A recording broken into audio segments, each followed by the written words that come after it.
सभी जानते हैं कि शादी की पहली रात कितना मायने रखता है एक नई नवेली दुल्हन के लिए।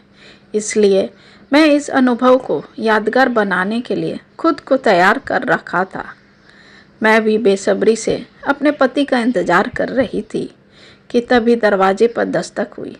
दस्तक सुनकर मेरी धड़कन तेज हो गई।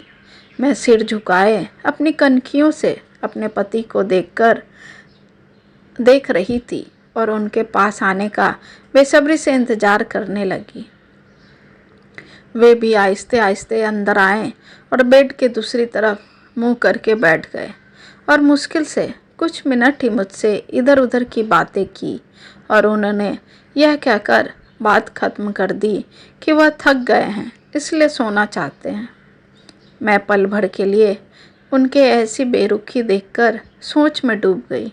फिर लगा शायद शादी की रस्मों के कारण थकान हो गई होगी इसलिए जल्दी सो गए। मैं भी बात को ज़्यादा तूल नहीं देते हुए अपना घूंघट हटाया, अपने माथे से मांग टीका नथिया हटाया और दूसरी तरफ मुंह करके सो गई।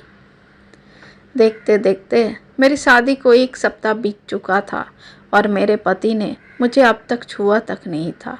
मुझे कुछ अजीब सा लग रहा था, लेकिन मैं अपनी तरफ से कोई पहल नहीं करना चाहती थी क्योंकि मैं भी बहुत शर्मीले स्वभाव की लड़की हूँ।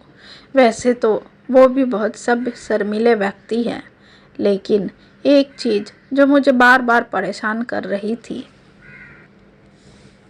वो ये था कि उन्हें मेरे साथ फिजिकल होने में कोई दिलचस्पी क्यों नहीं थी। यही नहीं, जैसे जैसे समय बीतता गया उनके साथ रहकर मुझे ऐसा लगने लगा था कि वो मेरे पति बनने के बजाय दोस्त बना रहना ज़्यादा पसंद करते हैं। महीने बीतते गए, वैसे ही मुझे हर रोज़ एक नई नई चीज़ का पता होने लगा, लेकिन अब भी हमारे बीच न्यू कपल वाली फीलिंग नहीं थी। ऐसा लग रहा था कि शादी करना और इसे बनाए रखना उनकी मजबूरी बन गई हो। मैंने कभी उनसे किसी तरह की कोई शिकायत नहीं की। ऐसा इसलिए क्योंकि वह बेहद नेक दिल और दयालु इंसान थे। मुझे उनके साथ किसी तरह की कोई दिक्कत नहीं थी, लेकिन इन सब के बावजूद मुझे लगता था कि कुछ तो कमी है मेरी शादीशुदा ज़िंदगी में। खैर, देखते देखते हमारी शादी को 1 साल बीत गया और एक दिन हमारे बीच एक छोटी सी बात को लेकर बहस शुरू हो गई।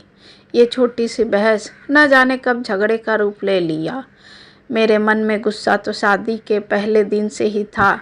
बस वही गुस्सा मेरे मुंह से वो शब्द बोल गई जिससे मेरे पति का मन आहत हो गया।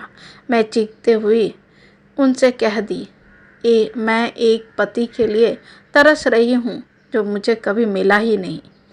जैसे ही मैंने ये शब्द बोले, मेरे पति एकदम से चुप हो गए और बिस्तर के किनारे पर जाकर बैठ गए और सिसकने लगे।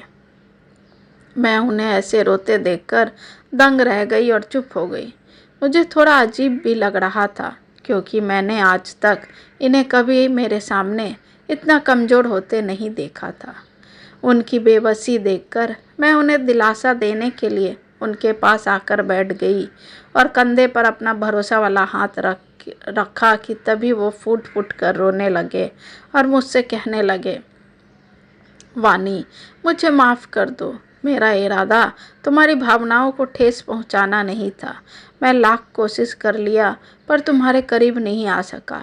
मैं तुम्हारा पति नहीं बन सका वानी, मुझे माफ़ कर दो। पर मैं करता भी तो क्या, मुझे औरतें नहीं बल्कि पुरुष पसंद है। मैं समलैंगिक हूँ वानी। ऐसा कहकर वो तो अंदर से बिल्कुल शांत हो गए, पर मेरे अंदर एक भूचाल सा आ गया। मैं कांपते हुए अपनी जगह पर खड़ी हो गई। मुझे कुछ समझ नहीं आ रहा था, इसलिए मैं फिर से अपने पति से पूछी, क्या आप सच में समलैंगिक हैं? उन्होंने मेरी तरफ देखा और नज़रें झुकाकर अपनी हामी भर दी। उनकी खामोशी इस बात का साक्ष्य था कि वो समलैंगिक है। अब तो मैं बस यही सोच रही थी कि हमारी शादी बस एक दिखावा है। मैं बिस्तर पे चुपचाप लेट गई और आंखों से असंख्य आंसू बहने लगे। आज मेरे अरमानों की बलि चढ़ गई थी। आज एक ऐसे सच से सामना हुआ था जो किसी भी लड़की को अंदर से हिला कर रख देगी। बस इसी हकीकत से भागने के लिए सोने की कोशिश करने लगी, लेकिन मैं अच्छे से जानती थी कि यह सपना नहीं था जिसे भूला जा सके। मेरे पति पुरुषों को पसंद करते हैं, मुझे यह बात हर हाल में स्वीकारनी थी, लेकिन इस दौरान मेरी अपनी खुशी का क्या। काफ़ी सोच विचार करने के बाद मैंने फैसला लिया कि मैं अपनी खुशी की परवाह किए बगैर उनके साथ जीवन भर शादी का ढोंग रचाऊंगी, क्योंकि हमारा समाज एक तलाकशुदा महिला को कभी स्वीकार नहीं करता। इसलिए मुझे ये ढोंग आजीवन करना ही पड़ेगा। चूँकि मुझे धोखा देने के लिए उन्होंने मुझसे माफ़ी मांगी। उन्होंने कहा वह सब कुछ मुझे बताना चाहते थे, लेकिन उन्हें लगा कि वैवाहिक जीवन में व्यस्त होने के बाद शायद वह बदल जाएंगे, लेकिन ऐसा नहीं हुआ। कुछ दिनों तक बस यूं ही चलता रहा, पर अब बर्दाश्त नहीं हो रहा था, वो भी उस इंसान के लिए जिसे मेरे साथ रहने ना रहने से कोई फ़र्क नहीं पड़ने वाला है। इसलिए मैंने फैसला लिया कि अब ऐसा नहीं चल सकता है, हमें किसी न किसी निष्कर्ष पर तो पहुंचना ही था। ऐसे में तलाक लेना ही सबसे बेहतर उपाय था, और इसलिए मैं तलाक की अर्जी दायर की, जिसकी वजह से हमारे परिवार के बीच संबंध खराब हो गए, लेकिन मेरे और मेरे पति के बीच दोस्त के रूप में रिश्ता बहुत मजबूत हो गया। मैंने उन्हें समझा और उनकी भावनाओं की कद्र की। वह चाहते थे कि मुझे एक ऐसा व्यक्ति मिले जिसके साथ मैं हमेशा खुश रहूं। हमारा यह कदम उन बंधनों से मुक्त करने के लिए ज़रूरी था जो हमें दुखी और अधूरी शादी में जोड़े रखना चाहता था। मुझे खुशी है कि मैंने समाज की परवाह नहीं की, बल्कि अपनी खुशी के बारे में सोचा, और सच कहूँ तो आज मैं बेहद खुश हूँ इस अधूरी शादी से आज़ाद होकर।